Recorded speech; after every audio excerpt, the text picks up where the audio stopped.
Langit di atas Demak siang itu adalah tungku api raksasa yang membara tanpa ampun.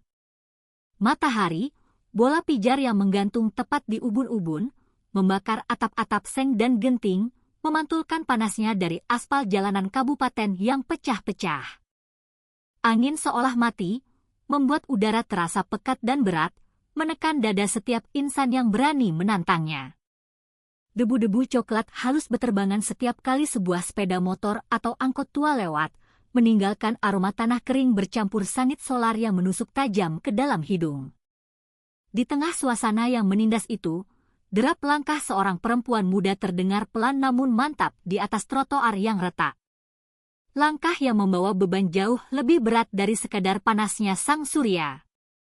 Dialah Aisyah, seorang guru mengaji yang di kampungnya dikenal berhati lembut dan penuh sabar. Namun hari ini, wajahnya yang biasa teduh kini mengeras, tegang, saat ia berjalan menuju sebuah tempat yang paling ingin dihindarinya, kantor polisi sektor Demak Kota. Pakaian yang ia kenakan adalah cerminan dari kesederhanaannya.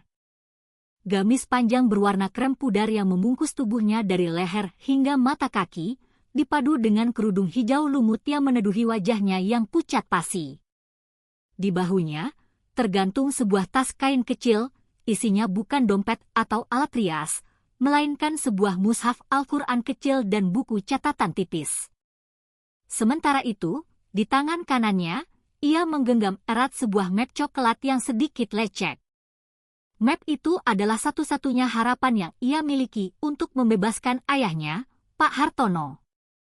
Keringat membasahi pelipis dan lehernya, tetapi bukan semata-mata karena terik matahari. Keringat dingin itu lahir dari kecemasan yang merayap di dalam hatinya, memikirkan bagaimana ia harus berhadapan dengan aparat yang desas-desusnya dikenal bengis dan tak punya hati nurani di kantor itu. Napasnya terdengar berat, sesekali ia menariknya dalam-dalam, mencoba mengisi paru-parunya dengan udara panas yang seolah tak mau bekerja sama. Namun, tekadnya tak goyah sedikit pun. Ia tahu, perjalanan ini adalah keniscayaan yang harus ia tempuh. Sepanjang jalan, beberapa tetangga yang duduk di beranda rumah mereka menatapnya dengan pandangan campur aduk. Ada yang menyapanya lirih dengan panggilan, Bak Aisyah, ada pula yang hanya sanggup memandang dengan tatapan iba. Seluruh kampung tahu apa yang telah menimpa keluarganya. Pak Hartono, ayahnya, dituduh menabrak seorang pejalan kaki hingga luka parah, lalu ditahan oleh polisi dengan alasan klise, menunggu proses penyelidikan. Namun, bisik-bisik di pasar dan warung kopi menceritakan kisah yang berbeda. Bahwa kasus itu hanyalah rekayasa, sebuah panggung sandiwara yang dibuat untuk memeras uang tebusan dari keluarga miskin yang tak punya daya dan kuasa. Aisyah menundukkan kepalanya, mencoba sekuat tenaga menepis pikiran-pikiran buruk itu.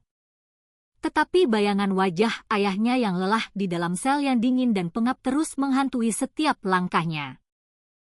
Ketika akhirnya bangunan kantor polsek itu tampak jelas di ujung jalan, jantungnya berdebar semakin kencang. Gedung itu berdiri dengan angkuh, temboknya yang berwarna coklat muda sudah mulai mengelupas di beberapa bagian, dan logo Tribrata besar di atasnya mulai pudar dimakan waktu dan cuaca. Di halaman depannya, sebuah tiang bendera berdiri tegak, namun sang merah putih berkibar malas, seolah kehabisan tenaga diterpa angin kering. Dari dalam pagar, terdengar samar suara tawa dan siulan para polisi yang sedang bersantai. Aisyah berhenti sejenak di depan gerbang yang terbuka. Ia menelan ludah, merasakan tenggorokannya yang kering, lalu menarik napas panjang untuk yang kesekian kalinya. Hari itu, ia datang bukan sebagai Aisyah sang guru ngaji yang penuh kesabaran. Ia datang sebagai seorang anak perempuan yang siap menantang ketidakadilan. Ia sadar, langkah berikutnya yang akan ia ambil bisa mengubah segalanya, dan tak ada lagi jalan untuk berbalik atau mundur. Begitu Aisyah melangkah masuk ke ruang pelayanan kantor polsek, udara di dalam ruangan terasa jauh lebih menyesakan dibanding sengatan matahari di luar. Bau rokok kretek yang telah mendarah daging di dinding bercampur dengan aroma kertas-kertas tua dan keringat manusia yang mengendap terlalu lama, menciptakan sebuah atmosfer yang membuat perut mual. Sebuah kipas angin tua di langit-langit berputar dengan enggan, bilah-bilahnya yang berdebu hanya menggerakkan udara panas tanpa benar-benar memberi kesejukan.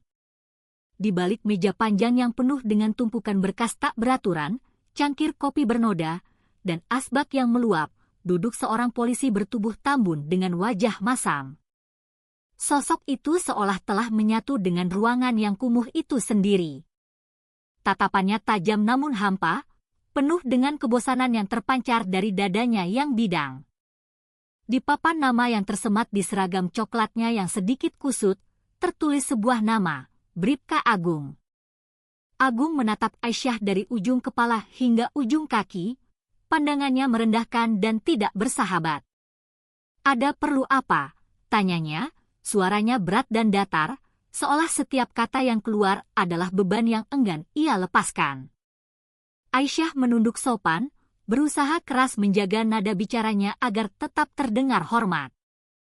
Ia memperkenalkan dirinya dengan lirih, lalu menjelaskan dengan tenang bahwa tujuannya datang adalah untuk mengurus pembebasan ayahnya, Pak Hartono. Dari dalam tas kainnya, ia mengeluarkan berkas dari kejaksaan dan surat rekomendasi dari kepala desa. 2 dokumen berharga yang selama 2 hari terakhir ia perjuangkan dengan cucuran keringat dan air mata. Namun, Bribka Agung tidak tampak tertarik sedikit pun.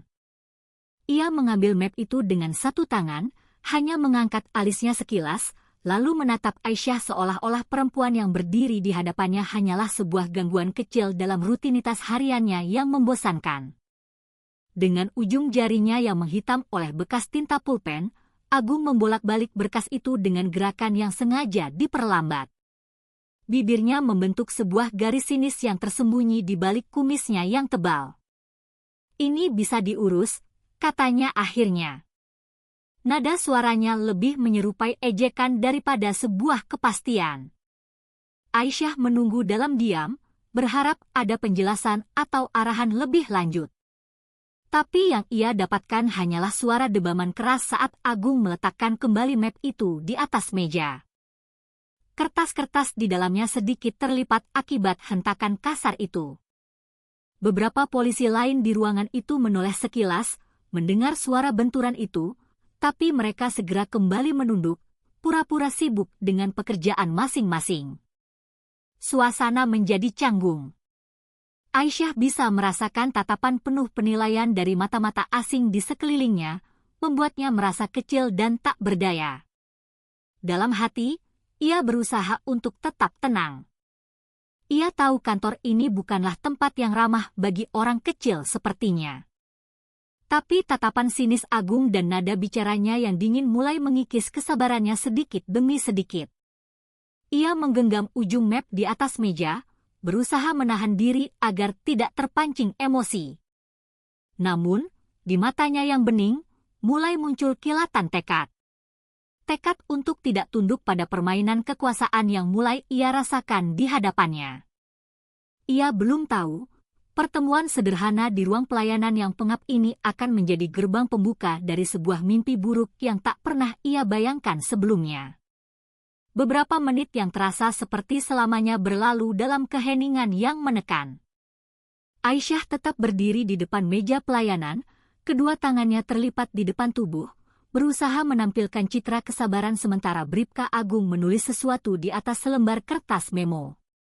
Suara gesekan pulpen di atas kertas terdengar sangat jelas di antara dengungan kipas angin tua. Tatapan Agung tajam, gerakannya lambat, namun penuh dengan kesengajaan. Seolah ia ingin membuat Aisyah menunggu lebih lama dari yang seharusnya, sebuah unjuk kuasa yang subtil namun efektif.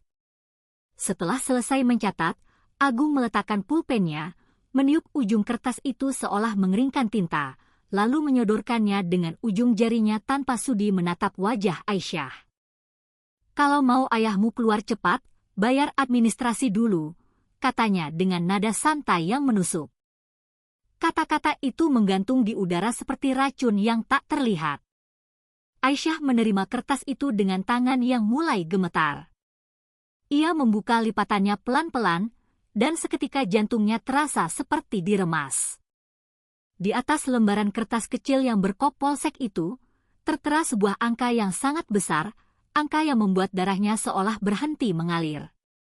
Angka itu adalah sebuah tamparan keras di wajahnya.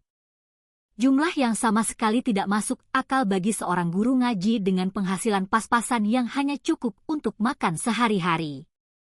Matanya mulai berkaca-kaca, tapi bukan karena sedih. Air mata itu lahir dari amarah yang membuncah. Napasnya memburu, dadanya naik turun dengan cepat, dan pikirannya berputar antara ketakutan dan rasa tidak percaya. Ia mengangkat kepalanya perlahan, menatap Agung dengan sorot mata yang kini tajam menusuk. Bibirnya bergetar, namun suaranya tegas. "Untuk apa uang sebanyak ini, Pak?" Agung menyandarkan tubuhnya yang besar di kursi, bersedekap dengan wajah datar. "Prosedur, Bu," jawabnya dingin.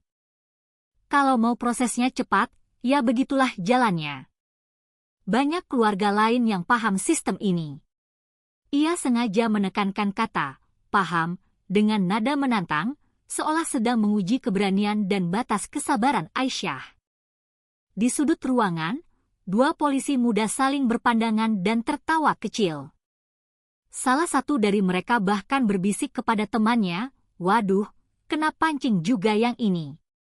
Suasana kantor yang tadinya hanya pengap kini berubah menjadi sebuah panggung ketegangan. Aisyah merasakan wajahnya memanas. Ia tahu ini bukan sekadar administrasi. Ini adalah pemerasan yang dilakukan secara terang-terangan di hadapan banyak orang, dan tak ada satupun yang berani bersuara.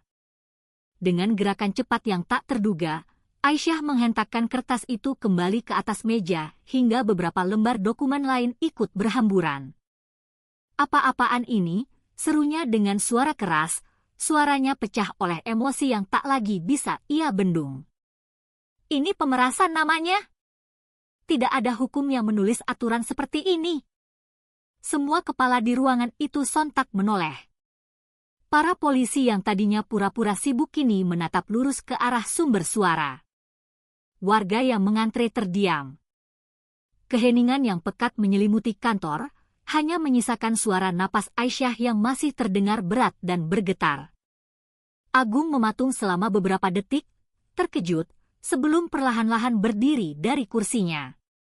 Wajahnya yang semula masam kini berubah menjadi merah padam. Matanya menyipit, penuh dengan amarah yang terpendam. Tapi di balik sorot matanya yang gelap, ada satu hal yang sangat jelas. Perempuan ini baru saja menyalakan api di tempat yang salah. Suara lantang Aisyah memecah udara pengap di ruang pelayanan itu seperti sebuah cambukan. Kalimatnya menggema, memantul di dinding-dinding kotor yang tadinya hanya menjadi saksi bisu dari percakapan lirih dan ketikan mesin tik. Dalam sekejap, semua aktivitas terhenti.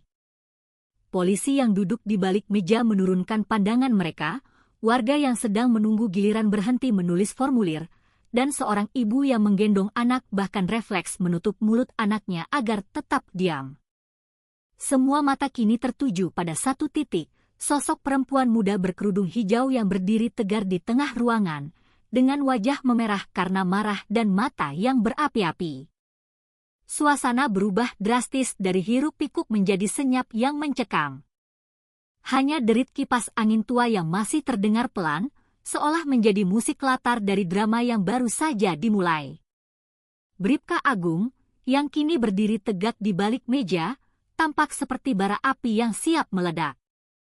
Wajahnya merah padam, urat-urat di lehernya menonjol, dan napasnya terengah-engah menahan emosi yang meluap. Ia menatap Aisyah seperti seekor predator yang terganggu di wilayah kekuasaannya sendiri. "Jaga mulutmu, perempuan," bentaknya dengan suara yang menggelegar. Kursi di dekatnya tergeser karena hentakan kakinya saat ia berdiri, menimbulkan bunyi gesekan kasar di lantai keramik yang usang. Beberapa polisi lain yang tadinya duduk kini mulai ikut bangkit, namun tak satu pun dari mereka yang berani mendekat. Mereka tahu, bila Agung sudah kehilangan kendali, tak ada yang bisa menghentikannya tanpa ikut terseret dalam amukannya. Dalam sekejap mata, Agung melangkah cepat dari balik mejanya, mendekati Aisyah.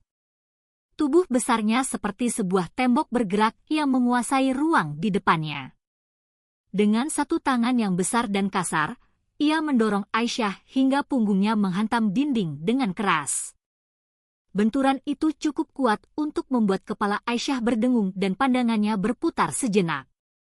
Sebelum ia sempat menarik napas, tangan Agung sudah mencengkeram lehernya, menekan kuat hingga napasnya tercekik dan suaranya tertahan di tenggorokan. "Kau pikir siapa kau, bisa teriak-teriak di sini?" Suaranya kini rendah dan berdesis, tetapi terdengar lebih menakutkan dari teriakan sebelumnya. Sorot matanya tajam dan penuh ancaman, seperti binatang buas yang sedang menegaskan dominasinya di dalam kandang. Aisyah berusaha melawan. Kedua tangannya terangkat, mencengkeram pergelangan tangan Agung, mencoba melonggarkan cengkeraman maut itu. Tapi tenaganya tak sebanding.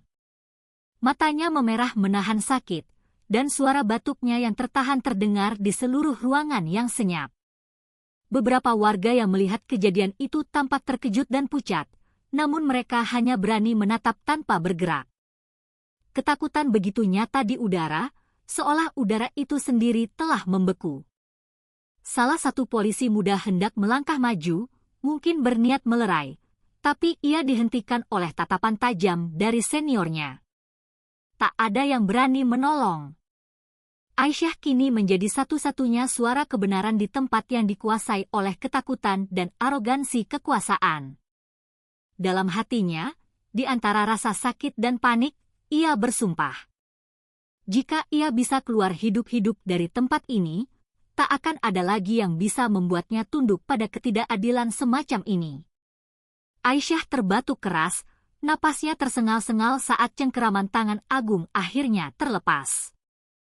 Tenggorokannya terasa panas dan perih, seolah ada bara api yang baru saja disulut di dalamnya. Ia menyandarkan tubuhnya yang gemetar pada dinding, menelan ludah yang terasa seperti serpihan kaca. Udara di ruang pelayanan kembali bergerak, namun suasananya tetap kaku dan tegang.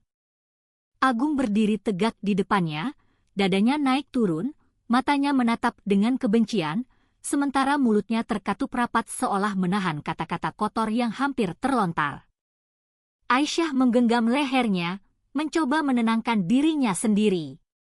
Namun, di balik rasa sakit yang menyengat, pikirannya bekerja dengan cepat. Ia tahu ia harus melakukan sesuatu. Sebuah bukti. Itulah satu-satunya cara agar kekerasan ini tidak hilang begitu saja ditelan kebisuan. Dengan tangan kanannya yang masih gemetar hebat, Aisyah meroboh saku gamisnya perlahan-lahan. Jantungnya berdetak begitu keras hingga hampir terdengar di telinganya sendiri. Di sana, tersimpan sebuah ponsel kecil berwarna hitam, satu-satunya benda berharga yang selalu ia bawa untuk menghubungi para santri atau mengaji secara daring dengan anak-anak di panti asuhan. Layarnya masih menyala. Tanpa berpikir panjang, ia membuka aplikasi kamera. Ia mengangkat ponsel itu, setengah tersembunyi di balik map coklat yang masih ia pegang, lalu menekan tombol rekam. Sebuah gerakan kecil, namun penuh dengan keberanian yang luar biasa. "Kau tak bisa menyembunyikan ini," desisnya pelan, nyaris seperti doa. Namun, desisan itu cukup untuk terdengar oleh Agung yang berdiri congkak di hadapannya. Agung mematung selama beberapa detik. Wajahnya yang semula penuh amarah kini berubah menjadi tegang. Tatapannya turun ke arah ponsel yang kini jelas-jelas sedang merekam wajahnya, lalu kembali menatap Aisyah dengan tidak percaya. Suara tawa samar dari beberapa polisi yang menonton dari kejauhan mulai mereda, digantikan oleh bisikan-bisikan penuh ketakutan. Tak ada yang berani bicara. Mata Agung menyipit, napasnya menjadi lebih berat, dan rahangnya mengeras. "Berani juga kau," gumamnya pelan, tapi nada suaranya terdengar seperti sebuah ancaman yang disimpan untuk nanti. Ia mundur selangkah, memutar bahunya, lalu menatap sekeliling ruangan. Semua orang yang tadinya menonton kini menunduk dalam-dalam, pura-pura tidak tahu apa yang baru saja terjadi. Aisyah tetap merekam, meskipun tangannya mulai bergetar hebat. Ia tahu rekaman itu bisa menjadi pelindungnya, atau sebaliknya, menjadi pemantik bahaya yang lebih besar. Agung akhirnya berbalik dan menatapnya satu kali lagi sebelum berjalan menjauh menuju sebuah ruangan di belakang. Langkah sepatunya berderap keras di lantai, menandakan amarah yang belum padam. Di dalam hati, Aisyah merasakan campuran antara takut dan lega. Ia berhasil mengabadikan kebenaran, walau hanya sepotong kecil dari neraka yang baru saja dialaminya. Tapi entah mengapa, ketika ia melihat Agung menatapnya dari balik pintu dengan senyum tipis yang aneh sebelum menghilang, perasaannya berdesir tak enak. Senyum itu bukan tanda menyerah. Itu adalah sebuah janji bisu bahwa ia akan kembali. Setelah keributan di ruang pelayanan mereda, suasana kantor perlahan kembali seperti semula. Tapi itu hanya di permukaan. Aisyah berdiri dengan lutut lemas, memungut map coklatnya yang tadi jatuh di lantai. Tangannya masih bergetar, napasnya belum stabil, dan bekas cekikan di lehernya meninggalkan jejak warna merah keunguan yang perih. Ia melirik ke sekeliling.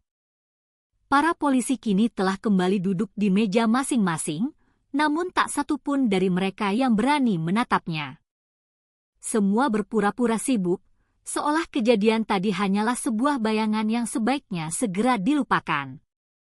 Aisyah tahu, ia harus segera pergi dari tempat ini sebelum sesuatu yang lebih buruk terjadi. Dengan langkah cepat namun terukur, ia melangkah menuju pintu keluar samping kantor.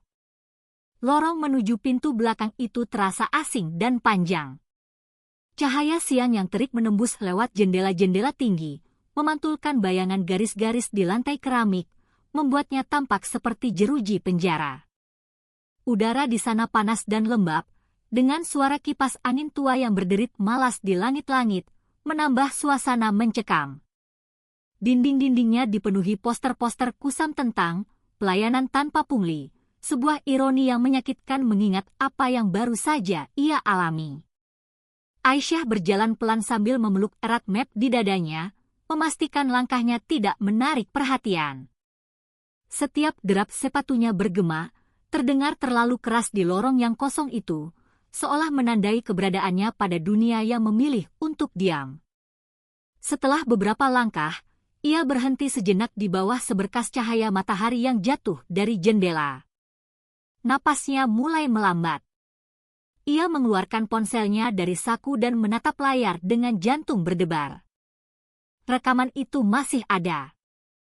Terlihat jelas wajah Agung yang bengis, terdengar jelas suaranya yang mengancam, dan terekam jelas saat ia mendorong serta mencekik dirinya. Aisyah menatap layar itu lama. Matanya mulai berkaca-kaca, bukan karena takut, melainkan karena lega. Untuk pertama kalinya, ia merasa memiliki senjata, sebuah bukti. Akhirnya, gumamnya pelan. Senyum kecil yang getir muncul di sudut bibirnya. Ia mengusap keringat di pelipis, menatap pintu di ujung lorong yang tinggal beberapa meter lagi. Namun, kebahagiaan itu hanya berlangsung sedetik. Sebelum ia sempat mengambil langkah berikutnya, tiba-tiba terdengar suara langkah kaki yang cepat di belakangnya. Berat dan tergesa-gesa. Ia sempat menoleh, tapi tak sempat melihat siapa orangnya. Dalam sepersekian detik, sesuatu yang keras menghantam bagian belakang kepalanya. Dunia seketika menjadi gelap. Map coklat dan ponsel yang digenggamnya terlepas, jatuh berdebam ke lantai bersamaan dengan tubuhnya yang ambruk tak berdaya. Cahaya matahari dari jendela tetap menyorot lantai, kini mengenai layar ponsel yang retak, menampilkan gambar terakhir, wajah Aisyah yang sempat tersenyum lega, sebelum segalanya menjadi hitam. Perlahan, kesadaran Aisyah kembali, seperti sebuah cahaya redup yang mencoba menembus kegelapan pekat. Kepalanya berdenyut hebat, pandangannya buram, dan seluruh tubuhnya terasa berat seolah terikat pada bumi. Saat matanya mulai bisa fokus, yang pertama kali ia sadari adalah bau lembab dan debu yang menyesakkan dada. Ruangan di sekelilingnya tampak asing dan suram. Luas tapi sangat kotor, dengan dinding bercat pudar yang penuh bercak hitam dan bekas lembab menahun. Atapnya yang terbuat dari seng sudah berlubang di beberapa titik, membiarkan sinar matahari siang masuk dalam garis-garis terang yang menusuk debu-debu yang berterbangan di udara. Ia menyadari kedua tangannya diikat kencang ke belakang. Pergelangan tangannya terasa perih karena tali plastik yang menekan kuat kulitnya. Ia terduduk di sebuah kursi kayu yang reyot. Di depannya hanya ada sebuah meja panjang dari besi tua yang penuh noda karat. Udara di sana terasa mati, seolah ruangan itu adalah sebuah gudang tua yang telah lama ditinggalkan manusia.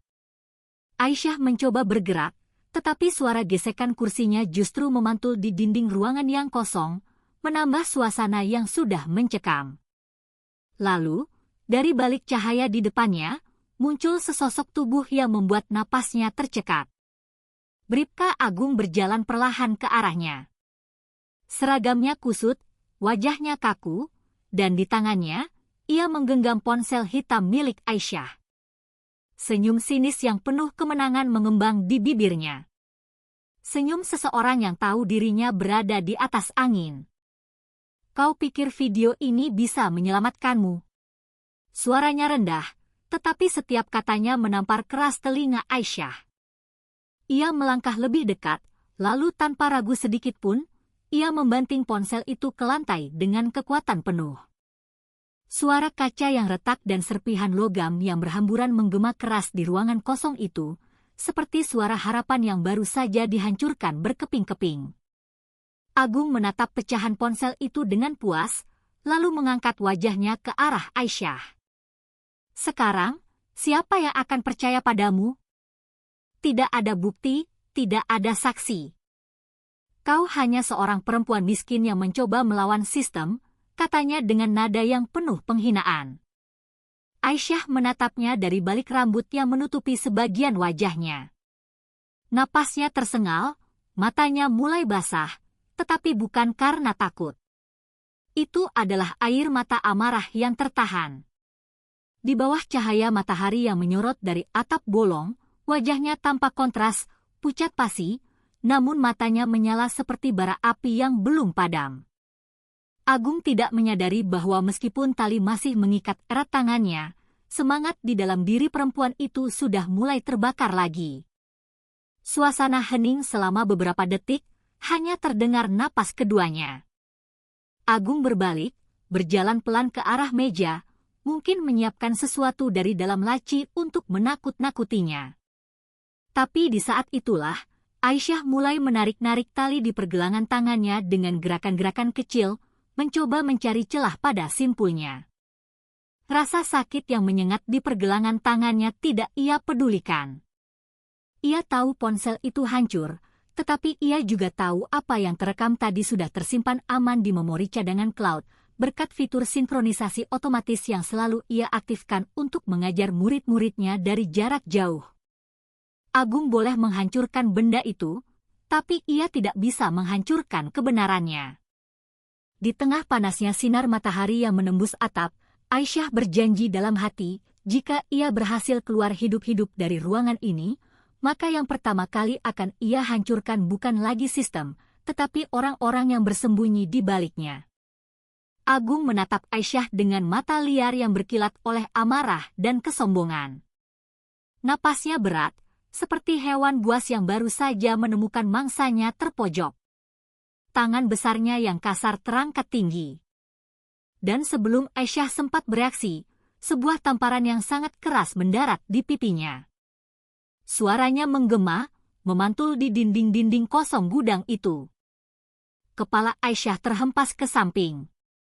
Rambutnya yang tergerai menutupi sebagian wajahnya. Pandangannya berkunang-kunang, tetapi ia menolak untuk menangis. Agung tidak berhenti. Ia melangkah maju lagi, dan kali ini, sebuah tinju keras menghantam pipinya yang lain. Tubuhnya berguncang hebat. Kursi kayu yang ia duduki berderit keras, hampir roboh. Darah perlahan menetes dari sudut bibirnya, mengalir melewati dagu, hingga jatuh ke lantai yang berdebu, menciptakan noda gelap kecil. Sekarang diam saja kalau tidak mau lebih parah, teriak Agung dengan suara pecah, penuh dengan emosi yang tidak terkendali.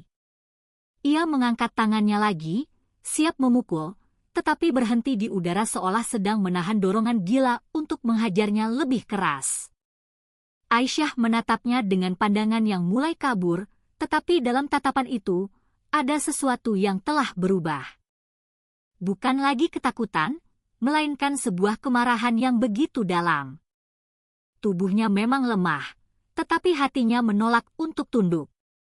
Ia menggigit bibirnya sendiri, menahan suara tangis yang hampir pecah.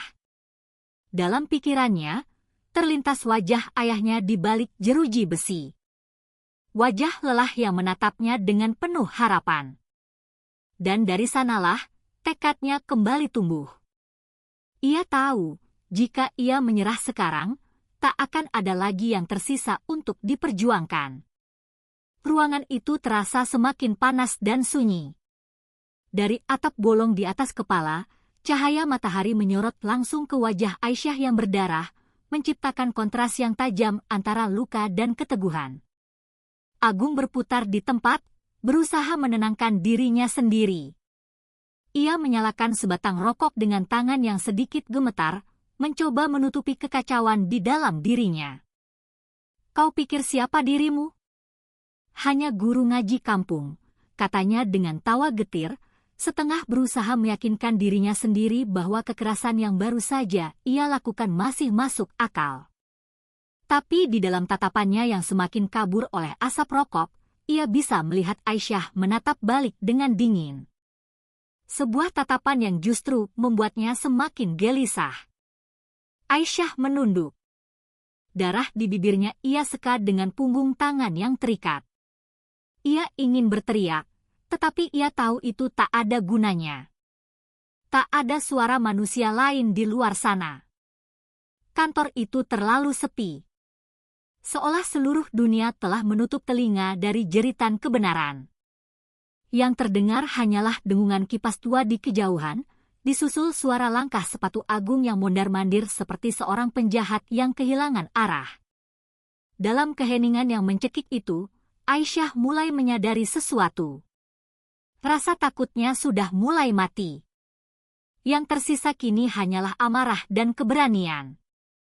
Dua hal yang jika menyatu, bisa membuat siapapun menjadi sangat berbahaya. Kesunyian di dalam gudang itu terasa seperti sebuah beban yang menekan dada. Hanya suara langkah Agung yang kini menjauh dan gemerisik debu di udara yang menjadi saksi penderitaan Aisyah. Tubuhnya lemah, wajahnya bengkak, darah telah mengering di bibirnya, namun matanya masih terbuka, menatap langit-langit yang rusak. Dari atap yang bolong, seberkas cahaya matahari jatuh langsung ke tubuhnya, memantulkan debu yang berputar pelan di udara seperti kabut tipis. Dalam pandangannya yang buram, cahaya itu terasa hangat, berbeda dari sinar yang membakar di luar sana. Di tengah rasa sakit dan ketakutan yang nyaris menenggelamkannya, cahaya itu terasa seperti sebuah isyarat kecil, sebuah panggilan lembut agar ia tidak menyerah. Lalu, dari kedalaman ingatannya, muncul wajah seorang lelaki tua, ayahnya, Pak Hartono. Wajah itu muncul begitu jelas, dengan senyum yang selalu menenangkan dan suara berat yang dulu sering menuntunnya membaca Al-Quran di beranda rumah mereka yang sederhana. Ia teringat bagaimana ayahnya selalu berkata dengan mata yang teduh, "Kebenaran tidak akan pernah kalah, nak, meskipun orang-orang jahat bersembunyi di balik seragam." Kalimat itu kini bergema begitu keras di dalam kepalanya, menggantikan suara bentakan Agung, menggantikan rasa takut, menggantikan rasa sakit. Kata-kata itu bukan sekedar nasihat, melainkan sebuah pengingat bahwa darah dan luka yang ia tanggung saat ini bukanlah tanda kelemahan, melainkan bukti bahwa ia masih hidup untuk melawan. Aisyah menarik napas dalam-dalam. Udara di ruangan itu terasa berat, tapi kini ia menghirupnya seolah sedang menelan semangat baru. Pandangannya menajam, urat di lehernya menegang, dan giginya terkatup rapat menahan rasa perih. Ia menunduk, menatap tali plastik yang melilit pergelangan tangannya. Rasa sakitnya begitu menyengat, namun rasa marah di dadanya kini jauh lebih besar. Dengan segenap sisa tenaga yang ia miliki, ia mulai menarik tali itu. Awalnya perlahan, lalu semakin keras hingga suara serat plastiknya terdengar meregang. Krek, krek. Semakin lama, tarikannya semakin kencang. Matanya terpejam, dan keringat yang bercampur darah menetes dari dagunya. Setiap tarikan bukan hanya sebuah perjuangan fisik, tetapi juga sebuah sumpah di dalam hati. Ia tidak akan mati dalam diam. Akhirnya, dengan satu hentakan penuh tenaga, tali itu putus. Napasnya tersengal, tetapi wajahnya menegang dengan tekad yang membara. Ia menatap kedua tangannya yang kini bebas. Penuh luka lecet dan memar, tetapi bergetar oleh semangat baru. Cahaya matahari dari atap bolong itu kini menyinari wajahnya lebih terang, seolah memberinya restu. Aisyah tahu satu hal, ia tidak lagi menjadi korban. Ia adalah saksi hidup dari sebuah kejahatan yang harus dibayar lunas. Dan mulai dari detik itu, ketakutan telah berubah menjadi bahan bakar. Bahan bakar untuk bertahan, untuk melawan, dan untuk memastikan nama baik ayahnya tidak dikubur bersama kebusukan mereka. Agung berdiri beberapa meter di depan Aisyah, membelakanginya, sibuk merapikan seragamnya dan memungut rokok yang tadi jatuh ke lantai. Ia sama sekali tidak menyadari bahwa di belakangnya, perempuan yang baru saja ia siksa hingga nyaris tak berdaya kini sedang mempersiapkan sesuatu yang tidak pernah ia duga. Aisyah berdiri perlahan. Napasnya berat, tubuhnya masih gemetar hebat, tetapi matanya kini menyala dengan keberanian yang tak bisa lagi dipadamkan. Di sebelahnya, kursi kayu reot yang tadi menjadi alat penyiksaannya kini telah berubah menjadi senjata. Ia menggenggam sandarannya erat-erat. Kedua tangannya yang penuh luka tampak bergetar, bukan karena takut, melainkan karena menahan tenaga yang ia kumpulkan. Dalam kepalanya, hanya ada satu kalimat yang terus berulang, "Aku tidak boleh mati di sini." Langkah Agung berhenti sejenak saat ia mendengar suara derit kecil dari belakang. Tapi sebelum ia sempat menoleh sepenuhnya, kursi itu sudah melayang dengan cepat, menghantam bagian belakang kepalanya. Bunyi "deuge" yang keras menggema di seluruh ruangan kosong. Benturan itu begitu kuat hingga serpihan kayu berterbangan. Tubuh besar Agung terpental ke depan dan jatuh menghantam meja besi karatan dengan keras. Darah segar langsung mengalir dari pelipisnya, dan rokok yang masih menyala terlepas dari mulutnya, membakar sedikit ujung kertas yang berserakan di lantai. Aisyah berdiri terengah-engah. Tubuhnya limbung, namun tatapannya tetap menusuk. Tajam, penuh dengan dendam dan keyakinan. Untuk pertama kalinya, ia tidak lagi merasa sebagai korban. Beberapa detik yang menegangkan berlalu dalam keheningan. Agung tidak bergerak, hanya suara napasnya yang masih tersengal mengisi ruangan. Aisyah melepaskan kursi yang kini patah di tangannya, lalu menunduk, mengambil map coklat yang sempat terjatuh di lantai. Tangannya berlumur darah, entah dari lukanya sendiri atau dari darah Agung. Ia menyeka wajahnya dengan punggung tangan, meninggalkan noda merah di pipinya yang pucat. Dengan langkah terseok-seok, ia berjalan menuju pintu. Setiap langkah terasa sangat berat, tetapi tekadnya lebih kuat dari rasa sakit yang menjalari seluruh tubuhnya. Ia tahu ini bukan akhir. Ini baru permulaan. Aisyah membuka pintu gudang itu dengan sebuah hentakan keras. Udara siang yang panas menerpa wajahnya. Tajam, menyengat, tetapi terasa seperti sebuah kebebasan pertama setelah sekian lama terkurung di dalam neraka. Ia menatap sekeliling dengan napas memburu, memastikan tidak ada orang yang melihat. Lorong itu sepi. Ia berlari sekuat tenaga menuju pintu belakang kantor, menyembunyikan diri di balik bayangan-bayangan bangunan. Dari kejauhan, terdengar suara kicau burung dan bising kendaraan di jalan utama. Seolah dunia di luar sana sama sekali tidak tahu apa yang baru saja terjadi. Di tangan kirinya, map itu tergenggam erat. Di tangannya yang lain, masih menetes darah segar.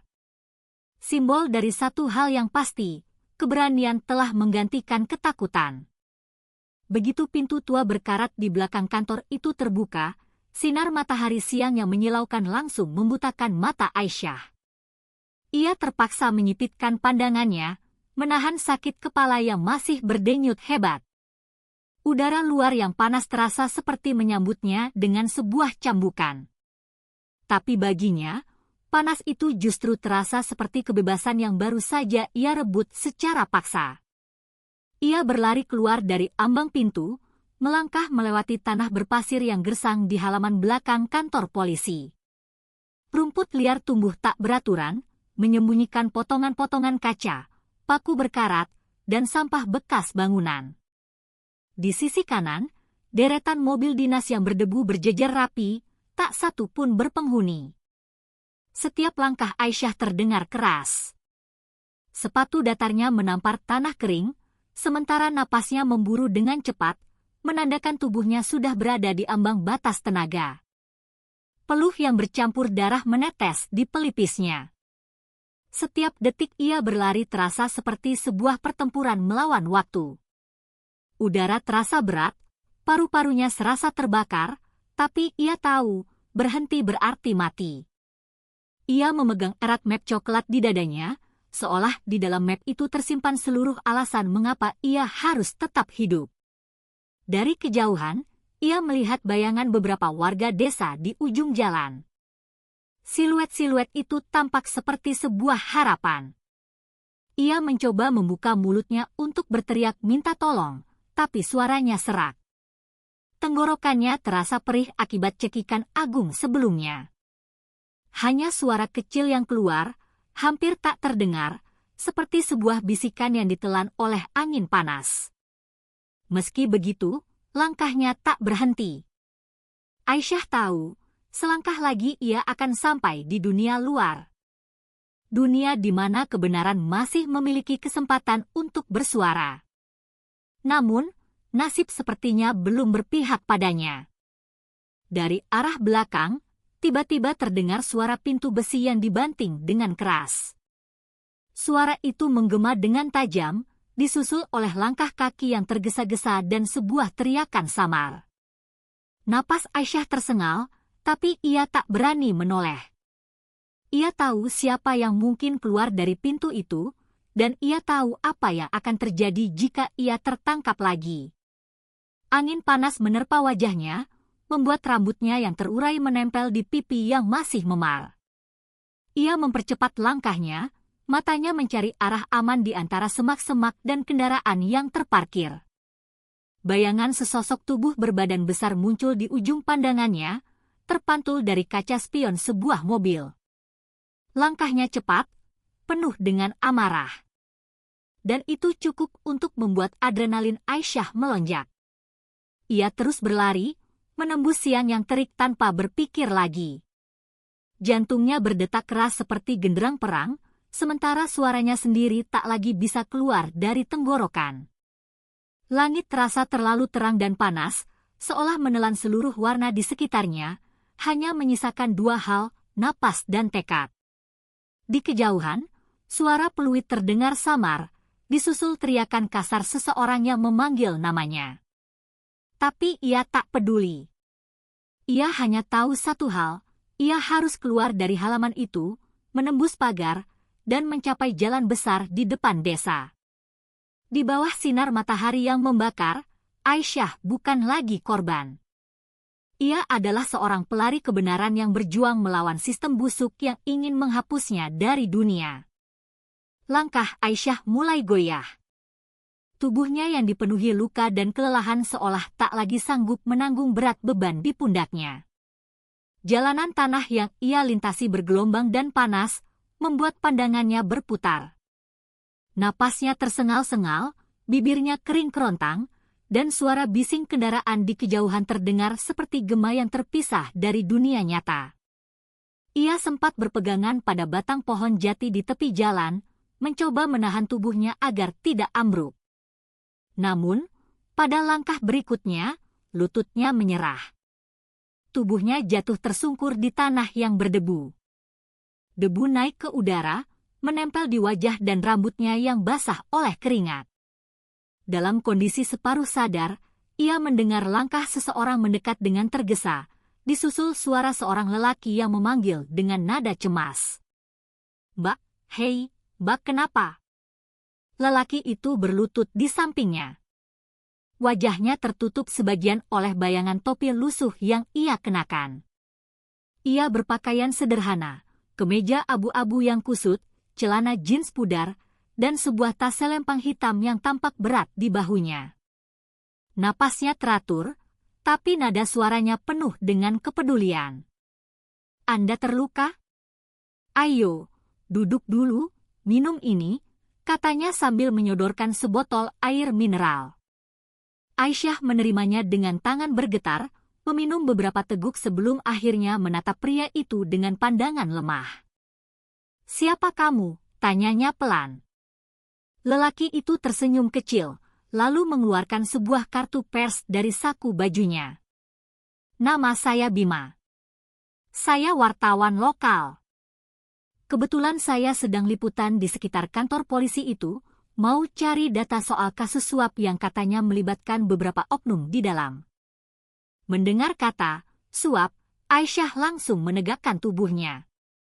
Meskipun masih lemah, ia menatap Bima dengan mata yang tajam, penuh dengan campuran harapan dan kecurigaan. "Anda bilang suap? Aku baru saja keluar dari neraka itu. Polisi bernama Agung. Dia memeras orang, termasuk ayah saya," ucapnya terbata-bata, namun tegas. Wajah Bima seketika berubah serius.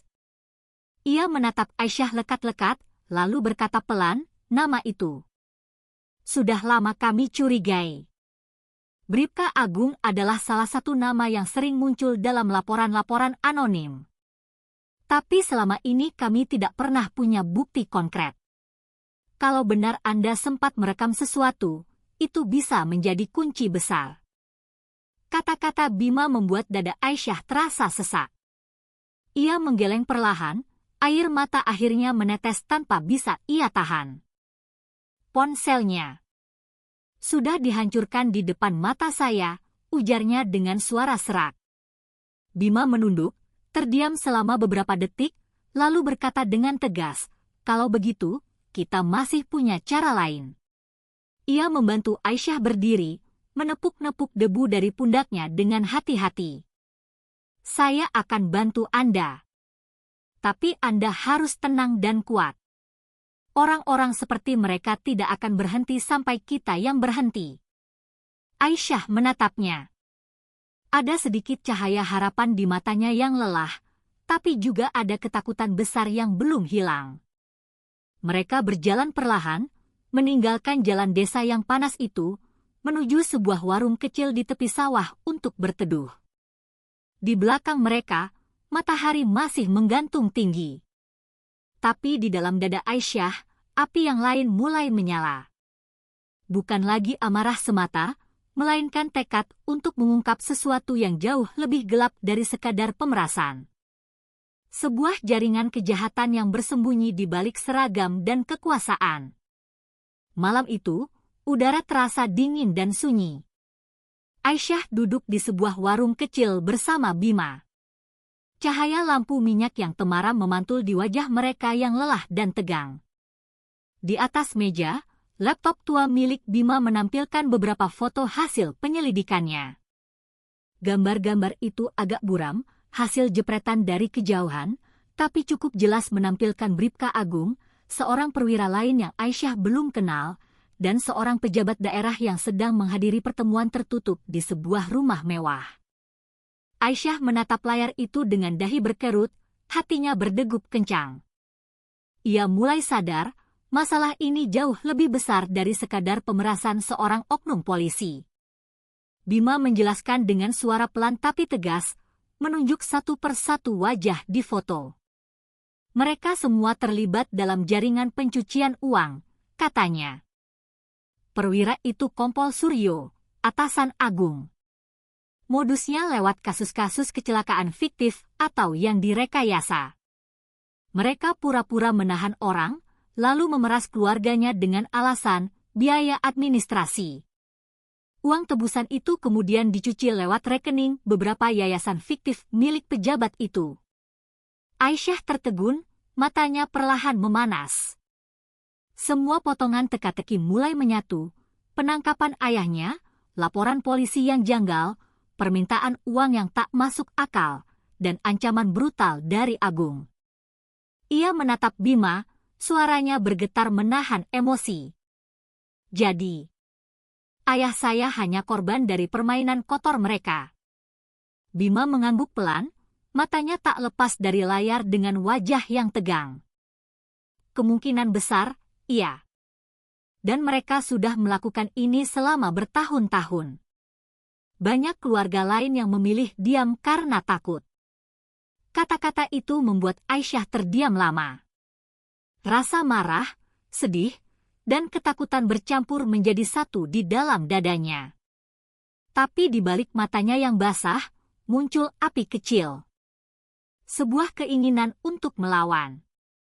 Aisyah mengepalkan tangannya, menatap layar laptop itu dengan tatapan tajam. Kalau benar ini jaringan besar, katanya perlahan, tapi suaranya berat dan bergetar oleh tekad. Maka mereka harus tahu satu hal. Aku tidak akan diam. Bima menatapnya sejenak, lalu tersenyum tipis. Kalau begitu, mulai malam ini, Anda bukan lagi korban. Anda adalah saksi. Dan malam yang hening itu menjadi awal bagi sebuah perang kecil yang akan mengguncang mereka yang selama ini nyaman bersembunyi di balik seragam dan jabatan. Hari itu seharusnya menjadi langkah pertama menuju keadilan. Pagi yang cerah, langit biru tanpa awan, dan semangat baru di dalam dada Aisyah yang sudah mulai pulih dari lukanya. Ia duduk di kursi penumpang mobil tua milik Bima, menggenggam erat sebuah map berisi salinan foto dan catatan penyelidikan. Bima menyetir dalam diam, hanya sesekali menatap kaca spion dengan waspada. Kita akan menyerahkan semuanya ke kantor media pusat di kota. Setelah berita ini naik, mereka tidak akan bisa menutupi kasus ini lagi, katanya, mencoba meyakinkan. Aisyah mengangguk. Hatinya dipenuhi harapan. Di sepanjang perjalanan, ia menatap sawah-sawah hijau dan perkampungan yang mereka lewati, sambil memikirkan ayahnya. Mungkin, keadilan akhirnya akan berpihak padanya. Namun, semua harapan itu hancur berkeping-keping begitu mobil mereka berhenti di depan gedung kantor media lokal, tempat mereka berjanji bertemu kontak Bima. Suasana di sana terasa aneh, terlalu sepi untuk ukuran jam kerja. Tidak ada aktivitas di lobi, tidak ada wartawan lain yang berlalu lalang. Hanya ada dua pria berseragam polisi yang berdiri di depan pintu kaca. Salah satunya bertubuh tegap, dengan rambut klimis dan senyum yang terlalu tenang untuk situasi seperti itu. Aisyah segera mengenali wajah itu dari foto penyelidikan Bima, Kompol Suryo. Jantungnya langsung berdegup kencang. Suryo melangkah pelan mendekati mobil mereka, lalu berkata dengan nada datar namun menusuk, "Terima kasih, Bima." Ia menepuk bahu sang wartawan dengan lembut, sebuah tepukan yang penuh makna tersembunyi. Aisyah menatap Bima dengan mata melebar, tubuhnya menegang. Kau bekerja untuk mereka." Suaranya pecah di antara napas yang memburu. Bima menunduk. Tangan yang tadi menggenggam kemudi kini gemetar. Ia tidak menjawab, hanya memejamkan matanya, seolah menanggung beban dosa yang sangat berat. Tapi semua sudah jelas. Suryo menatap Aisyah dengan pandangan puas. Pandangan seorang pemburu yang telah berhasil menjebak mangsanya dengan sempurna. Dari arah parkiran, suara pintu mobil lain terbuka dengan keras. Seorang pria besar keluar perlahan. Kepalanya masih diperban dan wajahnya penuh dengan dendam. Bribka Agung. Luka di pelipisnya belum sembuh, tapi sorot matanya tajam seperti binatang yang baru saja menemukan alasan untuk membalas. Aisyah mundur selangkah, tapi Suryo mengangkat tangannya, memberi isyarat agar anak buahnya menahan posisi. "Tenang, Bu Aisyah. Kami hanya ingin bicara," ucapnya dengan nada halus yang justru membuat udara semakin dingin. Bima akhirnya berbisik pelan, nyaris tak terdengar. "Maafkan aku. Mereka mengancam keluargaku." Namun bagi Aisyah, kata-kata itu sudah tidak berarti apa-apa. Dunia di sekitarnya seperti runtuh. Orang yang ia percaya sebagai sekutunya kini justru telah menjualnya.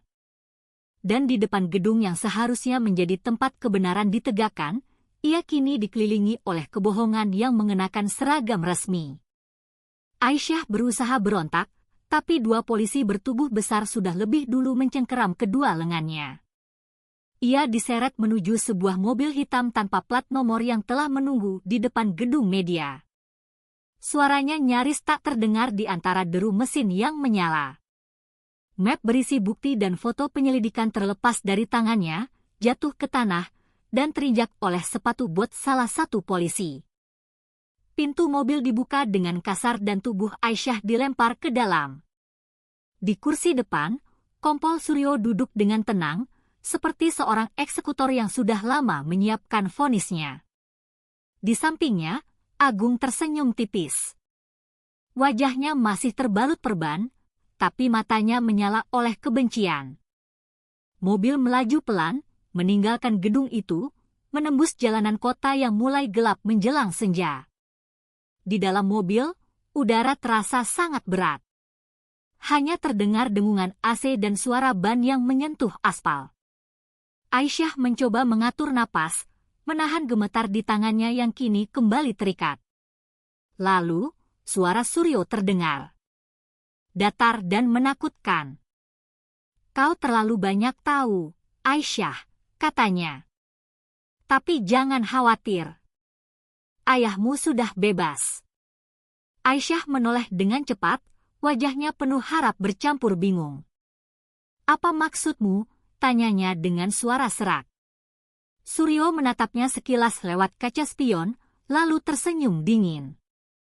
Dia tidak pernah ditahan di sel sejak awal. Kata-kata itu menusuk seperti pisau. Dunia Aisyah seakan berhenti berputar. Agung menoleh ke belakang sambil terkekeh, menambahkan dengan nada yang sangat mengejek. "Ayahmu itu bagian dari kami, Nak. Dialah yang pertama kali melaporkanmu kepada kami." Aisyah ternganga. Bibirnya bergetar, matanya membesar tak percaya. Dalam pikirannya, bayangan sang ayah, sosok yang selama ini ia perjuangkan mati-matian, seketika berubah menjadi wajah seorang pengkhianat. Semua pengorbanan, semua luka, semua air mata, ternyata hanyalah bagian dari permainan orang-orang yang paling ia percaya. "Tidak. Itu tidak mungkin," gumamnya lirih. Tapi tak ada yang menjawab.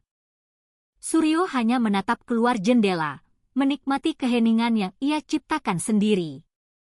Mobil terus melaju, melewati gerbang kompleks kepolisian, menuju ke arah belakang, ke gedung tua berdebu dengan atap bolong. Tempat Aisyah dulu pernah disekap. Hatinya berdegup kencang. Ia tahu kemana mereka membawanya. Beberapa menit kemudian, pintu mobil dibuka. Dan Aisyah kembali diseret ke dalam ruangan itu. Ruang sunyi yang sama. Lampu remang-remang menyala. Kursi kayu di tengah ruangan masih berada di tempatnya, seperti tak pernah disentuh sejak hari ia melarikan diri. Sebuah kamera CCTV di pojok langit-langit berkedip merah merekam setiap gerak. Aisyah didudukkan dengan paksa. Tali plastik kembali melingkar di pergelangan tangannya. Suryo berdiri di dekat pintu, suaranya pelan tapi dingin menusuk tulang. Rekaman ini untuk siapapun yang mencoba membuka mulut lagi. Klik. Kamera itu menyala terang. Wajah Aisyah yang penuh darah, air mata, dan